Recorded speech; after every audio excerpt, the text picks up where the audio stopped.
I lost both parents when I was just 2 years old. I can't even remember what my biological parents looked like. My auntie practically raised me, hence why I call her mom. At the age of 19, after I finished secondary school, my auntie asked me to move to Italy in search of a greener pasture. She single-handedly sponsored this trip. I went to Italy by land, and as a lady, it wasn't a good experience at all. I wouldn't want to bore you with the whole sad experience, but out of 6 ladies, only 3 of us made it to Italy alive. Before I left to Italy, my auntie gave me a waist bead, which she said had been fortified by her. She asked me to wear it and nothing will happen to me in the course of this our journey. She also told me to remove the bead immediately I stepped my feet in Italy. Drop it on Italy soil, step on it while I pray for myself. I believed that the waist bead actually saved my life, because initially I didn't believe I would make it alive to Italy after everything we went through in the desert. 1 month after I got to Italy, things were really going well for me. I met a white man and we started dating. He took me in, so I wasn't even paying house rent or any bills. I was also working and making my own money, but I don't know where all this money I was making went to. I stayed in Italy for 5 good years, but couldn't afford a plot of land back home. I just couldn't tell what was wrong with my life. My life had no meaning.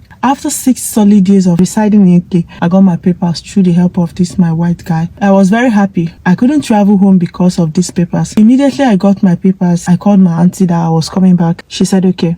Finally, I got back home. One day, my cousin sister and I went to the market. There, I met my auntie's best friend. She was so happy and surprised to see me. She asked if I was still in Italy. I said yes. Then she pulled me aside and asked me what I'm still doing in Italy, if I'm not tired of the country. I told her no, that Italy is fine. She said I should move to another country. When I asked her why, she said that was what her mind told her to tell me. Before I left, she asked me to give her my international number, which I did. After 2 months in my country, I went back to Italy.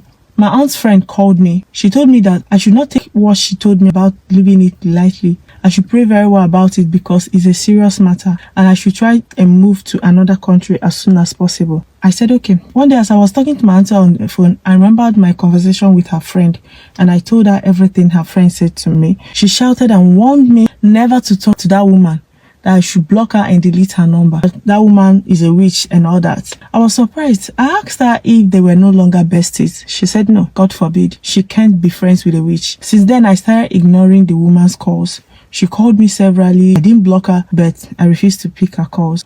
One day, I got a call from an unknown number. When I picked it, it was that woman, my auntie's friend. She said to me, my dear, I know why you are ignoring my calls. I know you must have spoken to your mother and she told you never to speak to me. Look, my daughter, I don't want anything from you. I don't want money from you. All I want is for your life to be better and have meaning again. I want you to find out everything by yourself. Pray, but make sure you leave Italy. By the end of the call, she told me that she wasn't going to call me again, and that was the last time she ever called me on phone. After that call that night, I thought about everything the woman told me. Then I remembered that when I visited home, all my cousins, both males and females, were doing well. Some even have houses and cars, whereas me that earn in higher currency cannot afford a piece of land, let alone afford a car or a house. After so many thoughts, I called my auntie and told her that I'm thinking of relocating back home. It seems like people back home are doing way better than me. My auntie said I shouldn't even think about it. There is nothing back home for me, that I should remain in Italy. When it reaches my turn, God will open doors for me. My mind still didn't rest. I tried to reach that my auntie's best friend on the phone, but she refused to answer my calls. I started praying, started listening to the word of God through a powerful man of God. And that particular year, I decided to travel home and attend that year's Shiloh without telling anybody. In December of that year, I landed in Shiloh ground. I didn't even have any prayer points, but I knew something was wrong somewhere in my life. The first day of Shiloh passed. Then the second day, I went to a nearby canteen to get something to eat. As I was returning back, I was stopped by this man. It looked like he was waiting for me. He asked if he could talk to me. I said yes. Before he spoke to me, he held my hands and prayed for me. Then he started seeing vision. First, he asked if I lived abroad. I said yes. Then he told me to go and eat and meet him tomorrow, that he would tell me everything he saw. It turned out that this man was a pastor in another church. He also came to Shiloh to pray. I was so eager to know what this man had to tell me. That day went. The next day, I went to look for him. Then he told me that there is an enemy in my family, and that enemy gave me something that I have kept for years now. He told me that that thing was used as an exchange for my destiny, the same way the person exchanged my parents' destiny and eventually led to their mysterious death. He told me that I must do something about this if I don't want to end up like my parents. After the message, he prayed for me. I collected his number and I was so scared. I started thinking, who is this enemy within and what did they give to me that has been in my possession all these years? Now, immediately after Shiloh, I went back to Italy. Days later, I was still unable to figure out who this enemy was. So I called this pastor and begged him to tell me who this person was. He said I should search myself, and if there is anything anyone has given to me to keep, I should destroy it immediately. And lastly, I should leave that place I base, which is Italy. I'm like, what's going on? My auntie's friend told me to leave Italy. Now this pastor is telling me the same thing. I decided to at least go on a vacation to the UK, stay out of Italy for now. As I was packing my things to travel, that bit that my auntie gave me and asked me to step on it while I pray for myself fell from where I hid it because my auntie told me to keep it safe, so I hid it somewhere. I picked it from the floor and then I started thinking, could this be what everybody is talking about? Then I called that pastor. I gave him 20 calls until he eventually picked. I explained everything to him. I told him about the bead. He told me to stay on the phone with him while he instructs me on what to do. And he asked me to put the bead in a plate and burn it. But before then, we prayed. After burning the bead, I was still on call with Pastor when my aunt's call started coming in. I told Pastor, he said that I should not pick her call, that I should leave that place. Immediately I dropped my phone, I started packing my bags. My flight was next day. That night was like a horror movie to me. I couldn't sleep. I was constantly checking the time. The next day, I took my flight and landed London, lodged myself in a hotel. Then I called the pastor and told him.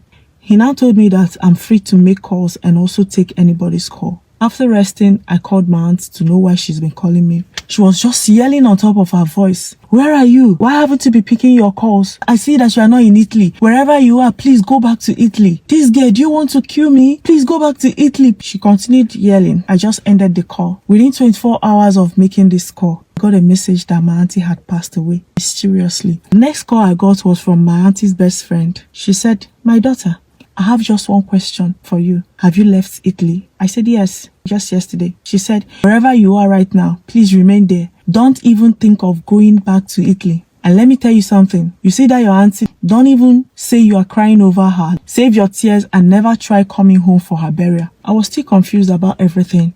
So I used 2 days to calm myself down, called down my auntie's best friend back, and asked her to tell me everything she knew about my auntie. She told me the revelation they also gave her about my auntie. Apparently, my auntie gave her poison that she's been battling with. It's been over 10 years now since my auntie passed. I haven't visited home, neither did I contact any of her children. After my auntie died, I got married. The reason I'm telling this story is because my cousins want me back in their lives. My question is, were they not aware of what their mom was doing? I don't want to make another mistake by going back to them. I can forgive them, I can never go close to them. Even my husband is suggesting that I visit them, but no, I'm scared. Experience, they said, is the best teacher.